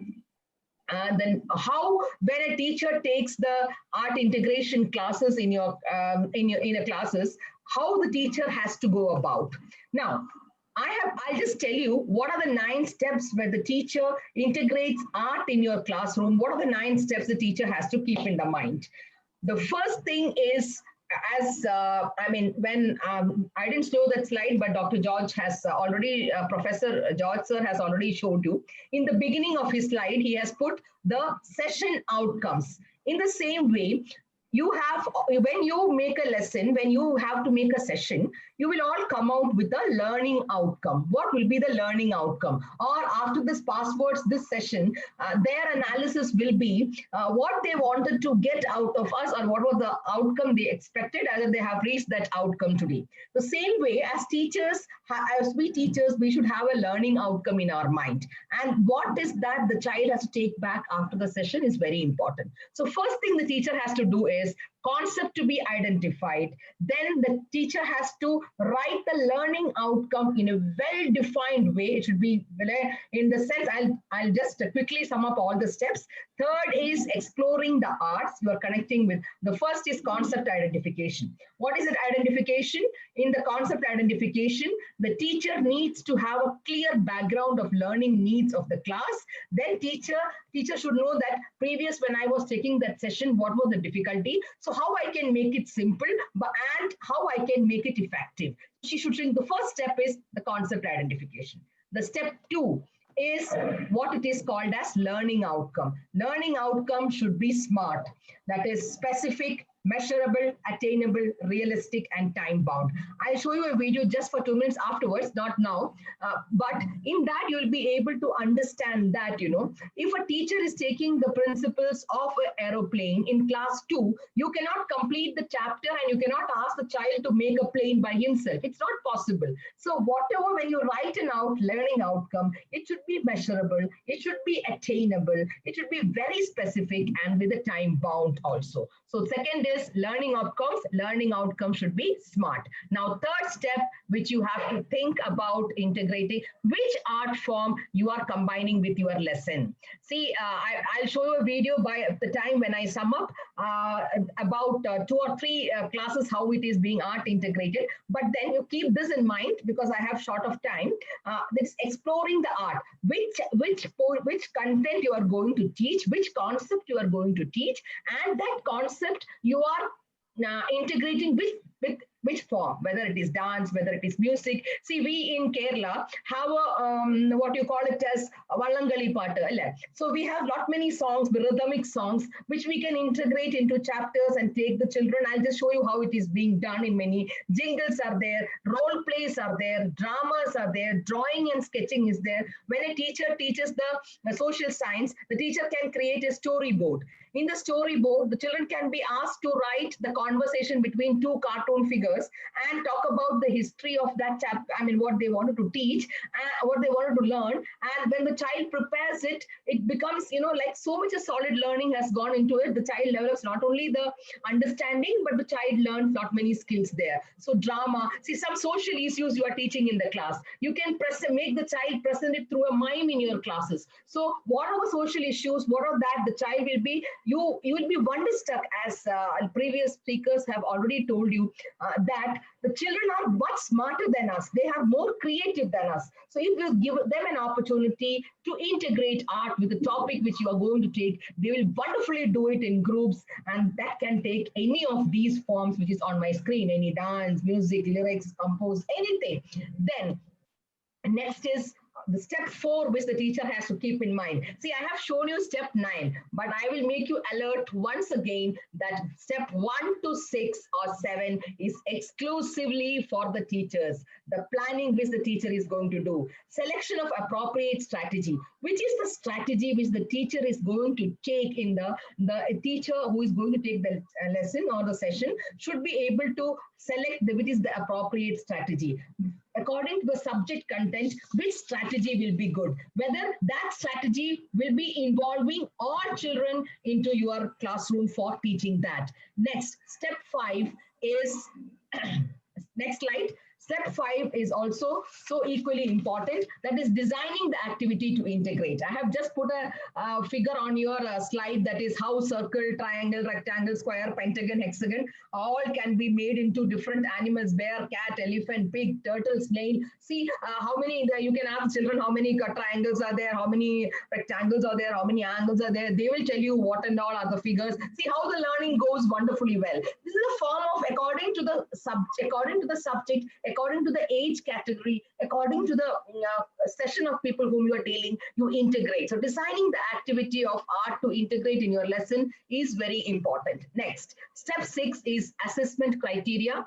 Assessment criteria is the teacher has to plan all step 1, 2, 3, 4, 5. These teachers have to do, not the students. So step 6 is assessment criteria, where teacher has to plan whether I have to give multiple choice questions, or I can give oral answering, or I can ask them to write and illustrate, or 3:2:1. 3:2:1 in the sense that you can ask exit cards. So you can ask 3 of the topics which you liked most today, 2 which you did not that clear, 1 which absolutely you did not, you are not aware of. So we will be, actually the student will be able to assess when the student writes this, and also the teacher will also be able to know what was when the session is over, what went wrong for me, what went right for me, and what the child was able to learn, whether my learning outcome writing was right. Then concept mapping, mind mapping, all these things you have learned. So 1-minute paper, quiz, memory matrix, all these can be assessment. Don't think the end of the chapter, a paper pen test is an assessment. Paper pen test is a not ongoing assessment. Assessment should happen when the classes are going on, when the sessions are happening, whether it is online, whether it is offline. Assessment can happen through different ways of questioning, and it is happening. Peer assessment, student self-assessment, all should happen. Then execution of activity is where the teacher has to be very clear. The step 7, teacher should have the introduction to the activity. Teacher should know what is the purpose of the activity. Clear instruction should be given to the children for that. Sampling with one student. That means teacher has to show with one student at least what the teacher is intending to do in the classroom. Ongoing questions should happen in the class. Never give answers to children. You give probing to the question so that children start thinking. They also will think. They will come out with their own answers. The teacher and child should constantly go on thinking about it. And you should not have, you don't tell them this is wrong, this is wrong. Ask them. They should be having a feeling of no fear in the classrooms, and there is no right and wrong answers. Always understand. Please note this. Don't avoid. Please keep this in mind. Do pause, think, and continue. Make an activity be done in the class.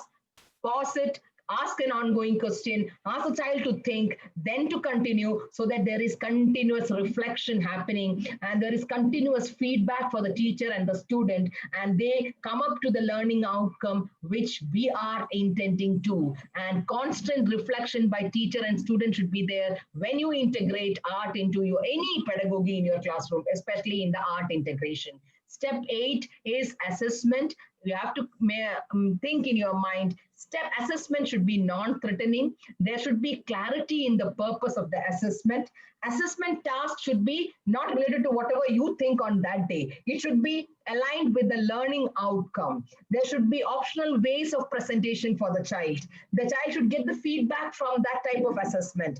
And then you have to give the rubrics. You have to tell the child, this is the criteria I'm going to assess, and this is the way I'm going to do that. So you have to get ready. So the child will be able to understand that how I'm going to be assessed and how I'm going to do it. Next is the step 9.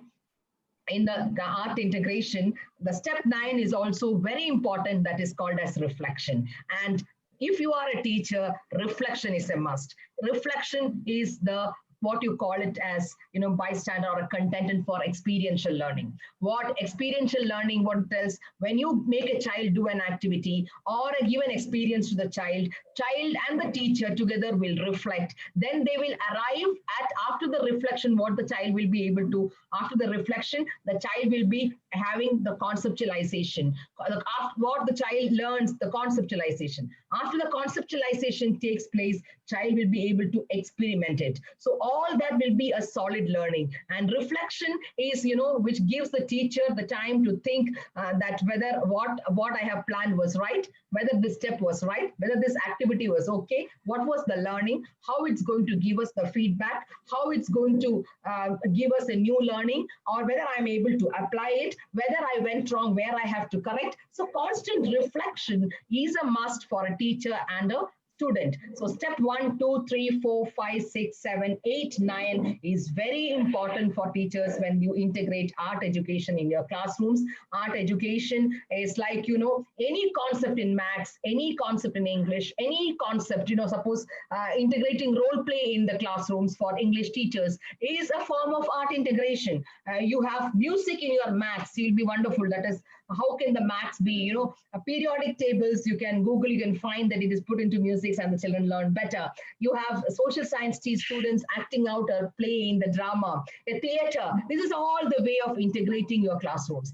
And it is I'm totally related to the 21st century skills and experiential learning also, which I have already told you. It is the Kolb's cycle of, which is reflective observation, abstract conceptualization. You don't have to think about these big words. Just remember doing an experience, reflecting on the experience, learning from that experience, and trying out what you have learned. Don't think about these big words, because usually when you hear these big words, the learning becomes difficult. So these are things that you have to remember.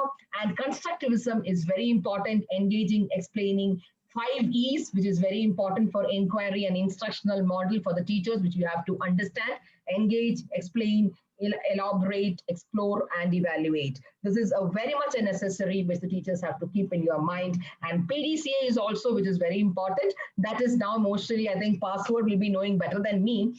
In the corporate world, we usually use this word, which I want the teachers to take back today. That is, PDCA is plan, do, check, and act. always like passwords, they always plan, they always have a action implementing the process, they check the process and they act. So it's like corporate worlds and all that, people have this word, which I think teachers can take it PDCA. And how these 4 ways we learn is by giving the challenging experiences, opportunities to practice, by through conversations, through communications, creative expressions, and time for reflections. These are, because the time is very less, I'm just summing up the 4 ways which we learn is by challenging experiences, opportunity to practice, by creative conversation, and time for reflection. Now, I think in the chat box there was a lot of doubts, which I will tell you now.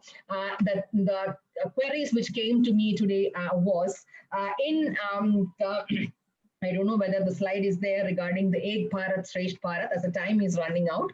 CBSE has been asking the CBSE schools to integrate like Kerala is being integrated with Himachal Pradesh. Tamil Nadu, I think it was with Kashmir. In the same way, 2 states are interrelated, and Ek Bharat Shresth Bharat project has been implemented. So when I hear this, I am reminded about, you can Google in your, when you go back home or when you are at home now after the session, there's an old Hindi song which says, "Aao bachcho tumhe dikhaye jhanki Hindustan ki, is mitti se tilak lage hai."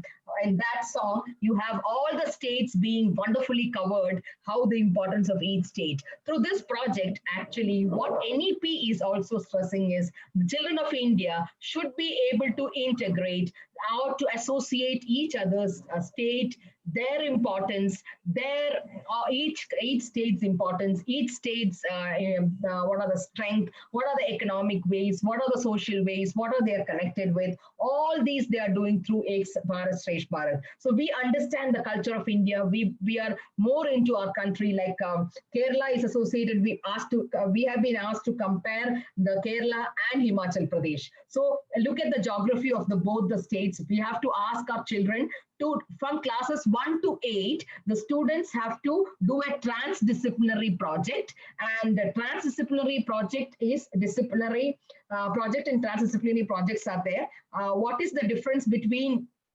Abhijit, can you show me that Ek Bharat Shresth Bharat first slide, then the second slide, and then the third slide? So in the Ek Bharat Shresth Bharat are 2 slides, Himachal Pradesh is. So on the base, this slide, please, importantly, when you do the project Ek Bharat Shresth Bharat, you have to understand that geography of a state is the one which decides about the other aspects of the state. So if it is Himachal Pradesh, what is the geography of the state, how the climate is, how the food is, how the climate is, all these things the children of Kerala should be able to understand. How their clothing is, how climate is related to the clothing, how climate is related to the shelter, how climate is related to the occupation, festivals, crops grown, tourism, industry, crafts, arts, all these the children should know. So each state, when they understand each other, they will be strong enough to understand the culture. They will be strong enough to understand the unity in diversity. So classes 1 to 8, the children have to do a transdisciplinary project on the basis of the subject with which their state is paired with.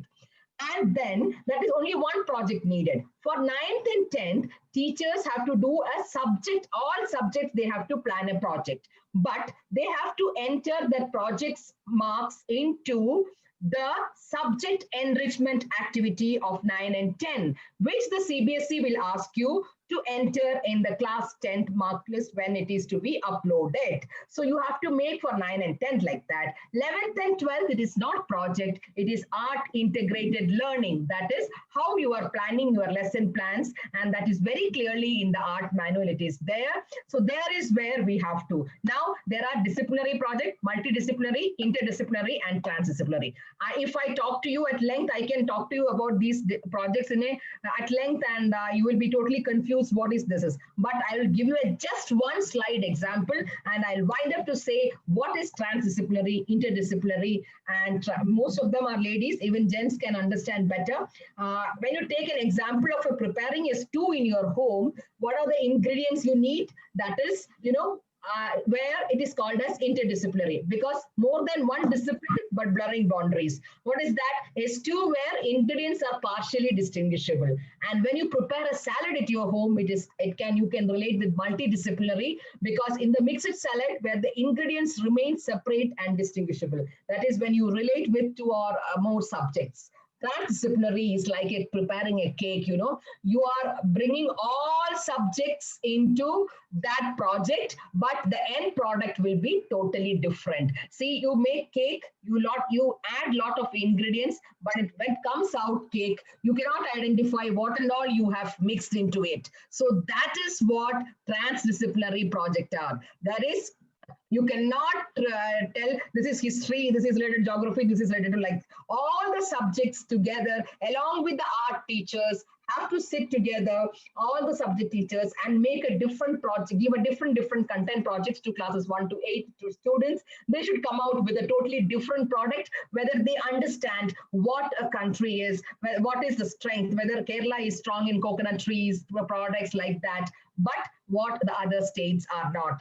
So that is what you have to do it. Like, look for a simple theme for every class, link the textual content, and like in third standard, if it is nutrition, link this topical with the theme on food and staple diet. Let students examine and explore why. Create a simple whole class project, avoid duplication of project, then put all the projects which the child is making into that child's portfolio, because portfolio is also important in the remodeled assessment. I think I have cleared all whatever the doubts you have been, and never forget to appreciate and recognize the child, what the child has put in to do the art integrated project and art integrated learning. I tell you, classes 1 to 12, plan or your pedagogy is art integration. It is not something different. How you take a chapter on the basis of a learning. Just a small video which I'll sum up how a group of maths teachers are teaching through art. Just a 1 minute. Abhijit, just show the starting for a few minutes and then wind up, because it's already time. Just to make the understand.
Yes, thank you, Abhijit, for playing that video. See how wonderfully circle, triangle, rectangle, side, center, how the child understands. This is the simple way of integrating art in the classrooms. So plan like that. I know teachers, you are all very creative. There is, as I know, begin with the end in mind, as Stephen Covey has said. You are all very creative. All human beings are creative. Everyone is an artist, everyone an art. Otherwise, you will not be able to enjoy the music. Otherwise, you will not be able to cry when SPB passes away. So it's all music. Everything touches your heart. So everyone is human being. So make integrate. You will be able to do it. Thank you very much, Password Publication President, especially the product manager, for giving me an opportunity to share this platform. As such a vast topic which needs 2 or 3 days of sessions, I have tried my best to do it, and hope I have done the justice to in this half an hour or 25 minutes which I was given. Thank you so much. Thank you so much, and thank you, and I appreciate Professor George sir and Manjula madam to be on this platform. Thank you, sir. Thank you very much, ma'am. That was again wonderful listening to your different presentation. You all made us hook to the screen, even though we are running out of time. So thank you very much again. Now, moving to the official vote of thanks, let me take this opportunity to thank all the speakers of today's session, Professor Dr. George Kolanchery, Dr. Manjula Devi, and Dr. Deepa Chandran for enlightening us with their beautiful talk. Next, let me take this opportunity to thank the entire team from Password. Special mentions to Srijit, Territory Manager, Password, Mr. Abhilash, Head of Bangalore Operations, and the entire sales executive or army on the field for giving us this wonderful platform so that we all could interact with each other. And thanks to all the participants who have logged in on Zoom and also the 1,000+ people who are watching this live on Facebook. Now, before we wind up today's session, let me remind you again to kindly support us by liking our page and also to share the video session happening right now. We also have got a YouTube channel with the same name, Password Publishing House, where we have uploaded n number of videos, which will be really helping you in taking your lessons and everything every single day. And also we'll be coming up with similar quality sessions in the future as well. We have got this entire session recorded. This will be uploaded on our YouTube channel as well. Now let us wind up today's session with National Anthem.